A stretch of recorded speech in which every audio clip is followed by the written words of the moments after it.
How are you doing? In this video, you're going to learn 10 mistakes that you very likely may be making that are absolutely ruining your DJ career. Now, the video I'm about to hand you over to, it's a private training done in my private client group with my private DJ clients. So excuse the low-tech nature of it. It's just me hanging out on Zoom with some of my clients. We ran through the 10 mistakes that we see so many DJs making. And the problem is, with a lot of the mistakes, you'll be completely blind to them if you're making them. You won't know you're making them. You won't know you're costing yourself DJ gigs, you're costing yourself opportunities, and they are the reason you're not getting traction, okay? So I'm not going to waffle on. Let's hop over. Let's look at the 10 things that absolutely ruin your DJ career. Here we go. Right. Back to the slides. It's been a while since we've done one of these slidey type trainings, but here we go. What I want to run through today, especially because we got some new acts joining us, and also like I'm really interested to see how the existing acts get on here. These are the 10 commandments to absolutely fucking your DJ career. So if you're in the mood to absolutely fuck your DJ career, get no gigs, have a hard time, beat yourself up sitting at home on Saturday night crying into your popcorn because you got nothing to do everything that I'm about to run through, okay? Everything. If you want to book shows, maybe we're going to go through these and we're going to flip them on our heads. Here's what I want you to do. I want you to keep score, okay? As we go through these, you've got 10 commandments. What I want you to do is, if you are living by one of these commandments, if you are sinning, if you are breaking this rule, if you are doing what I'm about to say, I want you to keep a note of it. And I want you to tell me at the score at the end. So each one of these that I'm about to run through is something you shouldn't be doing. If you do it, you'll fuck your DJ career. So if you're doing it, I want you to give yourself a 1 and give me a score at the end. If you understand, give me a yep into the chat, please. You can spell yep however you want. Y-E-P, Y-U-P is also acceptable. Y-E-S, even you can go old school. There we go. I love it. Okay, let's get going. So step number 1, easy. Where's Zoom gone? Not having somebody that's consistently pitching you out to venues. Here's the deal. I don't give a fuck if you pitch yourself, if you have a booking agent that does it, if you have a VA that does it, because we have some people in the group trained up to do that. We have the fake agent training where maybe you pose as your own agent and do it, or you have somebody that's close to you pose as your agent and do it, or if you train a parrot to work a touch screen and you have the parrot. I don't care who pitches you. Don't care. It's just important that somebody pitches you. If you don't have somebody consistently pitching you to venues, well, then venues are never getting pitched. And if venues are never getting pitched, you're not getting any gigs. If you're sitting at home and you're wondering, why am I not playing? I don't know why I'm doing everything right. I'm releasing. Socials are good. I'm networking. I'm a nice person. Haven't done anything wrong. Mixes are great. Putting out loads of mixes on SoundCloud. No gigs. And you're wondering why. This is why. Give me a guilty into the chat if you're guilty. Give me a not guilty into the chat if you're not guilty. But I also want you to keep a total because I want to get the number at the end. Yeah, we got some not guilties, and the people with not guilty, Peter Romano is definitely not guilty here, as every single promoter that has ever landed on his spreadsheet can tell you. We got lots of guilties, of course, and lots of people that have been with me a while are guilty. You should not be guilty. This is such a fucking sin. You're not going to get booked. If you're guilty of this, you're not going to get booked. Doesn't matter what you do. Even if you have B-port number 1s, because we have people in here that have had B-port number 1s. Actually, Stone, where are you? So Johnny had a B-port number 1. He runs over to his laptop. Johnny had a B-port number 1 this week, but so did you. So did you. Hello. Hello. When we did a boot camp, so we did the boot camp August 3rd, and we sat down and we said, like, some of the things that you wanted to achieve. I can't remember, did we say you wanted to achieve it for the year, or was it 6 months? Can you remember? Was it like a year's goal or a 6-month goal? It was like a year. I think it was a year goal. And your yearly goal was, I want to have a beat port number 1. Yeah.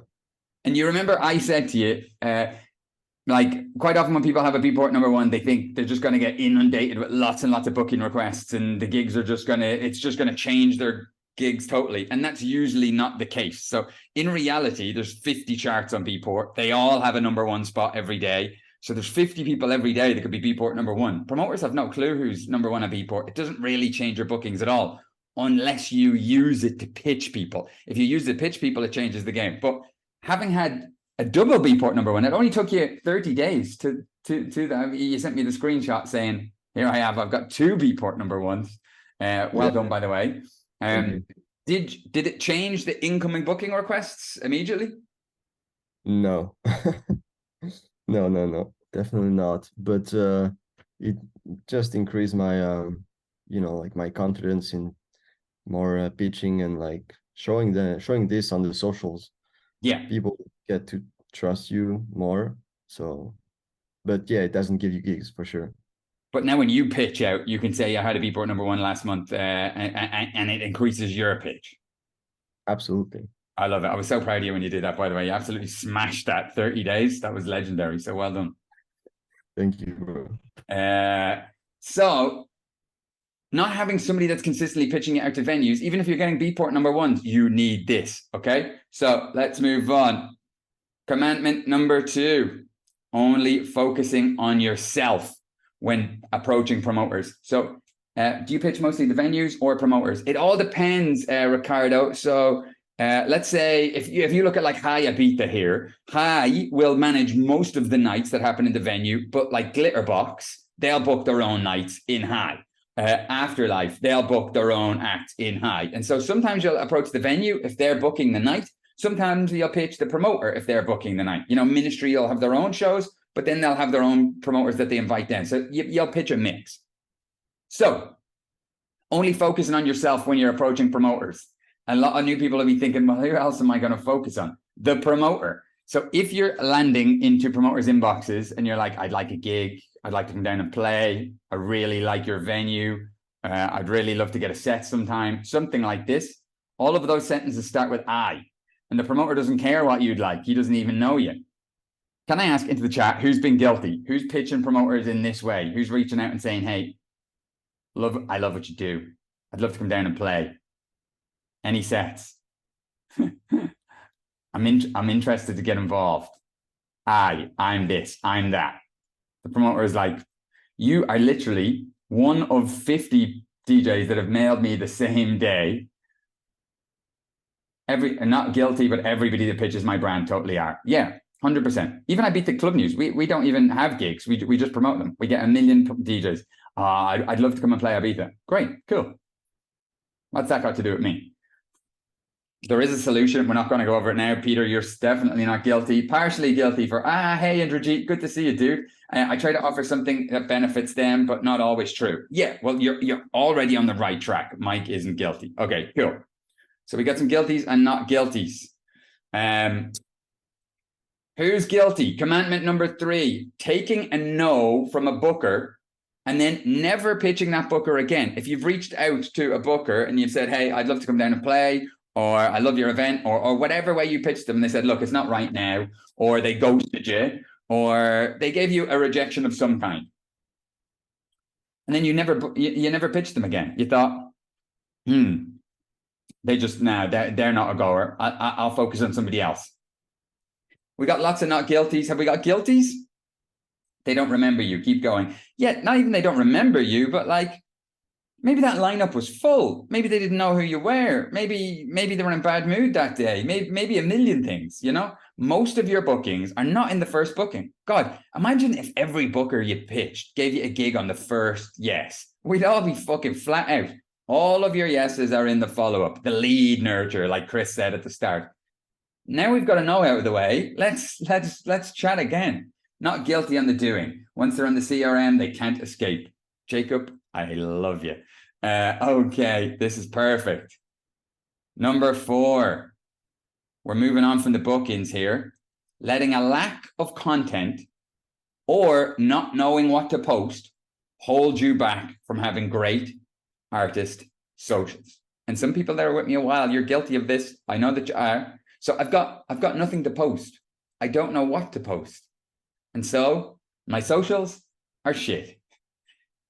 Who's guilty? Very, very guilty. And like when I say shit, I say that with love, you know? I mean, I teach how to do artist socials. I'm here and I beat it all season. I think I posted a video of me and some of my acts in Cafe Del Mar on Sunday. It was like my second post all summer, but I'm not trying to get gigs, you know? There are ways of having great artist socials. You don't need to be touring all the time. You don't need to have releases all the time. There's a world of things we couldn't be discussing, okay? We can go into that afterwards. So we got a nice mix of guilties and not guilties there, which is beautiful. And I love to see acts that are here a while just putting their hands up and say guilty, because it is a problem to fix, but we can fix it.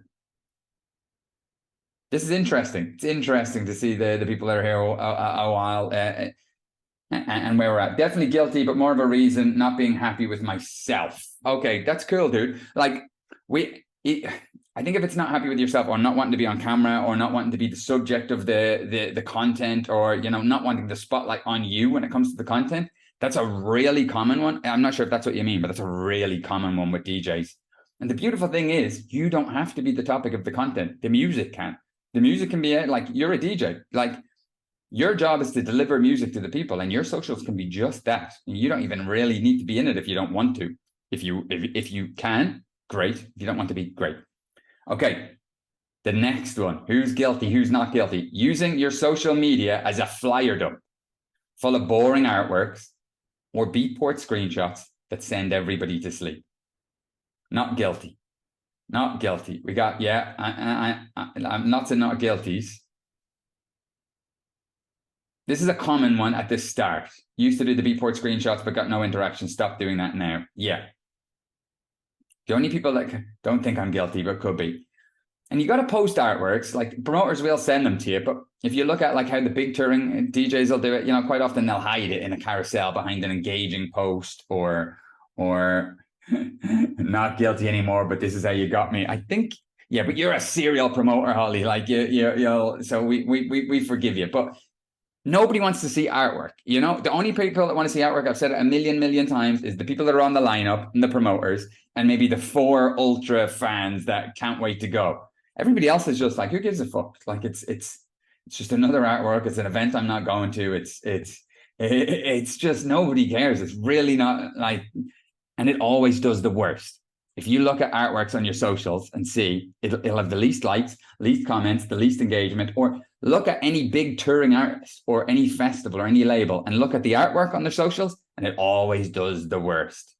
Mike just did the carousel trick for ADE. Yeah, it works. It's a good way of still getting it out there, taking the promoter box, but keeping it engaging. Right, let's crack on. This isn't one we talk about a lot, actually. And it's just, you know, I think for having the boot camps a lot this summer, it's been great, because I've after lockdown and all the years of Zooms and missing the face-to-face stuff, I've got to spend a lot of time with people here at the program again and hanging out over the weekends and face-to-face, thinking like a small-time artist. And also, worse, when I look at you on socials or branding, or when I look at you from the outside, looking like a small-time artist, when your intention is to be somebody that shows up at a much higher level. Like, I can't tell you the amount of times this season when I've been running through ideas with somebody and they'll say, well, let's just keep it a bit more realistic, or can we look at some things that are realistic, or I'm just trying to be realistic. When somebody says that, why are you trying to be fucking realistic? Like, being realistic, I mean, if you're just going to be realistic, what are you even trying for? Like, being realistic is easy. We can, you know, you can already get what's realistic. Like, you don't need to up level. You don't need to pull anything out of the bag. We don't need to improve. What's realistic is already attainable. Do you think all the big acts that you look up to, do you think they thought realistic and they just all of a sudden did amazing stuff? Or do you think they thought, fuck it, yeah, I'm going to do amazing stuff? And now they're doing amazing stuff. And also looking like a small-time artist. Like, I've had people send me pitch decks that are, like, if you get a pitch deck and it looks like a blind act like car crash victim, put it together in the ambulance on the way to the hospital. You know, it's just all over the shop. And like there's images that are skewed and there's logos on top of photos on top of, and it's just a mess. And they'll send it over. Like straight away, you know, okay, I'm dealing with a DIY job here. This is somebody that's pulled a DIY job and is doing everything themselves. I immediately know, okay, in the invisible hierarchy there's hierarchies everywhere. Like in the invisible hierarchy, I know this person's probably a bedroom DJ, probably an amateur, probably not. Like if Hi Ibiza or Beatport or Defected sent me over some kind of a press kit, you know what to expect, don't you? It's going to be really well designed. It's going to look nice. It's going to be on brand. The photos aren't going to be stretched and skewed, and there's not going to be 60 different fonts and bold, and you know what it's going to look like. And immediately I know, okay, this looks really well. Their Beatport, this matches. This looks really well. He's Fisher, this matches. You sent me like awful press kit or badly designed socials or anything that looks awful. I know, okay, lower tier DJ, small time DJ. Whereas if we just get the shop front right, it confuses me. I'm like, okay, this person's showing up like a high tier DJ. Okay, the followers aren't there yet, but this person's showing up like a big time game. And so we got some guilties. And it's okay. This is fine. This is a common guilty and an easy fix, which we can discuss in a moment. Okay, my favorite face palm of the night. Using, and this is so often, using lack of releases or lack of track success. Maybe you have released, but maybe they've not really done well, or they've been at small labels, or maybe you're not producing it, you know? Using it as an excuse as to why you aren't playing gigs. I'm not playing gigs because, I'm not releasing, and you have to be releasing these days to get gigs. Letting yourself off the hook then until success with your releases is attained. I see it all the time. Well, look, I'm going to just sort the productions first. I'm going to get signed with some big labels, and then I'll handle the book and stuff, you know? And look, here's the thing. I mean, we had a call this week. I have Cal Huggaroo, who, he broke Solardo. He's Hannah Lang's agent. He's Christoph's agent. He was Martin Aiken's agent. He's one of the biggest booking agents in the country. He's doing a call for all of you this Monday at 7 p.m. We've had him on a few times. I had a call with him on Monday, and like he was talking about this, you all of his acts are releasing. You have to be releasing at that level. Like if you're with a booking agency, if you're getting signed to the big gigs, if you're touring, yes, like you will need to be releasing. But none of us are at that stage yet. Some of us are getting close. Some of us are touring. Some of us are, but in general, the mid-tier DJs, it's a relationships game. It's getting relationships with the right promoters and booking them. This releasing nonsense, the minute you start releasing well, all of your pitches will go better. Everything will go better. But if you wait until you're releasing or you're having success to start reaching out to promoters and making friends and making, like, that could be years away. We're not getting any younger here. Global warming is going to kill us all in a couple of years, apparently. Do you know what I mean? We need to get these bookings sorted before it all ends. Not to put too miserable a tone on it. I am joking there, by the way. What have we got going on here? Isn't it true though, Mikey? If you want to play headline gigs with high pay and not open closer sets, you have to have the crowd and the discography to back it up. Yes, 100%. There are very few DJs that are the big acts on festivals or the big acts that are being talked about. And like the big guys that are got there, they're all releasing. There was a couple of exceptions. Like we were able to say, Jack Master, he got to the top, but he wasn't releasing. Even he's releasing now. But like that doesn't need to stop you now. You can get gigs at your level now. If you go to any club and look at the lineup, the big guys that are charging big money will be releasing, but there'll be loads of DJs on that lineup that aren't releasing yet. And so it's not a reason to stop. You're not going to get the big shows till you do it, but you will get shows in big clubs. I know. I mean, I've played Elrow, I've played High, I've played Ministry, I've played Space Closing, I don't release. Do you know what I mean? It's relationships games at this level.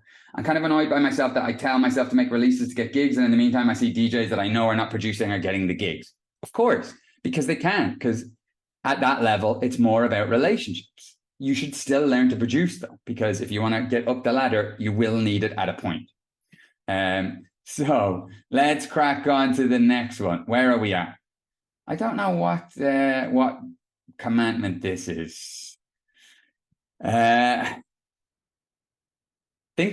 that a manager or 8. Thank you, Mike. I was just hopping into my PDF to remind myself. I appreciate you. Thinking that a manager or a booking agent can solve your problems. I feel like if you're in this program, you maybe aren't guilty of this.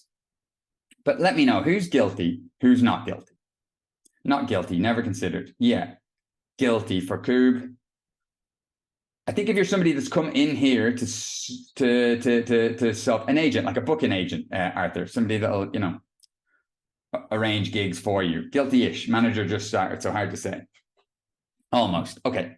We've discussed this loads of times. Like, first off, if you're not touring on a regular basis, like, think about your DJ income. If you're touring, you got releases, you got Spotify, you got, let's say you're making 10 grand a month. Well, a manager will take 15 to 20%. So they can say, okay, it's 1,500 to 2 grand a month. So they can say, okay, that's probably worth my time. Now, you're not going to get a decent manager full-time for that, but they may take you on the books. And until you're making that kind of money, you probably don't have the work to sustain a manager, you know? Like, think how much work a week your current admin takes you. Does it take you enough to keep a manager busy? Because you'll need that. And a manager will not be interested in you unless they could say, okay, it's immediately worth my time to assign 15 hours a week, 10 hours a week to this act, because we're going to make 1,500 to 2 grand. And I think I could probably level them up, double them or triple them in the next year with my help. And that would be worth 3,000, 4,500 to us. No, Peter doesn't have a manager. They do everything themselves. We're trying to get them a booking agent at the minute. Booking agents are the same. Like, no booking agent is going to take you on with no gigs. I speak to artists all the time and they think, oh, I have no gigs. If I just get a booking agent, I'd be all right. No, a booking agent is going to look at you having no gigs and go, I'm not fucking touching you. You know, they've got a million DJs out there they can choose from, and they're going to pick the ones that have hype, the ones that are already getting booked, the ones that are already getting traction, because they know, okay, he's making 10 grand a month in gigs. I'll add 20% on the top, so that's 2 grand for me. And with my connections, we'll probably get him up to 20 grand or 30 grand or 40 grand. And so I'll make my cut. But you need to solve your own problems first to get a proper manager or booking agent involved. There are, and Peter Romano, I often think of you when I think of this. Where are you? You know what I'm about to say. I'm pulling you up so you can, there are some booking agents or managers that will charge you and tell you that they'll be your agent, right? Like, when we spoke first 2 years ago, was it 3 years ago now? It's 2020, December, Christmas 2020. Yeah. You were nervous to come on. Anybody that's been here before might have heard the story. You were nervous to come on because, was it a booking agent or a manager that you had? It was a manager. And they like promised the earth or promised. Yeah, pretty much, and we got screwed. So and that was the reason we got on the call that day. But it was a paid upfront deal, wasn't it? Yeah. It was like an every month thing, and yeah, it wasn't the best sort of thing. But again, you learn from those experiences. So yeah, we just know for the going forward, that's not something that you should be doing. Yeah, but you guys are the sort of guys that just take it, like, you're trying everything to make it work and taking a gamble on this or this or this or trying to make it work. So. But it's just, I see this so often where people are like, this booking agent offered me this. They want 200 a month or 300 a month or a manager. And you just know if they're needing to charge you up front, you're in trouble. Yep. Yeah, I totally agree with that. You're in trouble. And then, like, the minute you guys shed that and you did it on your own, you fucking smashed it. Yeah. It was just a complete 180 of like a mentality. It was just, everything just changed that time. Like, yeah, you don't, because I see it, like you said, I see it all the time. I see everybody say like, oh, I need this, I need that. And no, you don't. If you put yourself out there and you pitch the right way, things can change for you. And you need to have the right mindset of going into a pitch rather than saying like, oh yeah, I can't do it. Like, anybody can do it. Anybody. And if I did it, anybody on this call could do it. So yeah, and there's guys also on the call that are doing it. So yeah. Yeah, nice. Thanks for that. So sorry to pull up that old memory, but of course. Okay. Where are we with the slides? Let's hop back in here. Yeah, okay. Thinking that a manager or booking agent will solve your problems. Now, next one. What is the next one? Thinking that the music alone is enough. Look, we're all here for the music. It's why we got into it, right? And the music is the main thing always. But I speak to so many people and they're like, look, if you believe in me, you'll book me. If I'm a really good DJ or my music speaks for itself, it doesn't. Unfortunately, it doesn't. Like, you should be the best like artist DJ you can be. But why do all the touring artists have social teams or managers or marketing? It's the music business. Let's get the music right. Let's get the business right. And teamwork. Stage presence is way more important than the promo before the event. Stage presence I've seen that this summer where you just see the professionals a mile away when they get behind the booth, and you see the people that look like they're a rabbit in the headlights. And that's something DJs need to think about when you get in there. You need to look comfortable in the booth. You don't necessarily need to be fucking jumping on the decks. You know, Sasha barely moves when he plays a set, but he'll always have a smile. He looks confident in there. You know, it's also entertainment, 100%. 100%. Timmy Trumpet. Okay, let's maybe not talk about Timmy Trumpet. Not guilty. The music industry is way too big now to make yourself a name just without releasing music. Okay, perfect. Final one, biggest one. See it all the time. Inaction and excuses. Okay? I'm not doing, why are you not doing this? Because I'm waiting for this to happen, or I've just been on this for a while, or just, there's this thing going on at the minute and I'm just trying to get my head around it, or see how many guilties. Look, guys, we're all guilty. We're all guilty and we're all not guilty. And it's like, this isn't a I'm guilty or I'm not guilty. This is a how guilty am I question, you know? Because sometimes you will. Sometimes you'll be slipping up on bits. You can never do everything. Like we said with Johnny. Johnny was there going, I'm not really posting content in my artist socials, but he's launched a label and a Beatport #1. But he's launched his production school and quit job to do full time. And so you could say, is he in action on his artist socials, or is he just in action somewhere else? And that's different to when I speak to some artists and it's just, I'm not pitching, I'm not doing myself, like I'm in complete inaction here. Why are you? And they'll give me an excuse, and they're lying to themselves as much as anything. And here's the thing, just don't give yourself excuses. If you are in action, just be honest and say, look, I'm fucking it a bit at the minute. I could probably be doing better here. I'm struggling, or I'm not getting this right, or I need to double down, or I need to recommit. Let's just be honest. Probably accounts to some community service, but getting sent to Guantanamo Bay for this one. Yeah. A small effort compounds each week. That's true, Nick. Procrastination is my strength. Daniel, I have a super strength at it too. ADHD is a superpower, is the book that I've reread recently, and it's, yeah. Defo, inaction, not excuses. Okay, cool. Well, that's even better. Guilty, trouble focusing and finding energy. Such a common one, trouble focusing. If we could all just like make a to-do list, sit down, and then just focus on all the things and just get it done and nothing else, we'd all be fucking superhuman. Okay, so out of 10, what are our numbers? How many are we guilty of? I really enjoyed this one. Like, having spent time with a lot of DJs this year, like in person, these have been very prominent. 1, 10, 4, 7, 2, 4 for Ian, 7 for Ricardo. We've got a wide range here. Only 1 for Stone. Stone has been touring all this year, many countries. He's had Beatport #1s, played Eden last night. He's been smashing it. So 1 sounds about right. Guilty of 2. Some are non-applicable because I'm so early. Perfect. We got some 4s, some 7s. Holly's only a 2. And Holly, you're always smashing it as well. Even though you may not feel like it, you always are. So 2 is about right. So these are good. These are great. Okay. Okay, so that was the 10 mistakes that you could be making. Do you want to know the solutions? Do you want to know how to fix them all? Do you want to know how to just make sure none of them ever happen to you? I'm not going to try and charge you. I'm not going to try and slide you into a paid training. You're lucky. We got the video live here on YouTube. So just click the link on this screen now and let's go and find out the solutions. I'll see you over on that video. Cheers.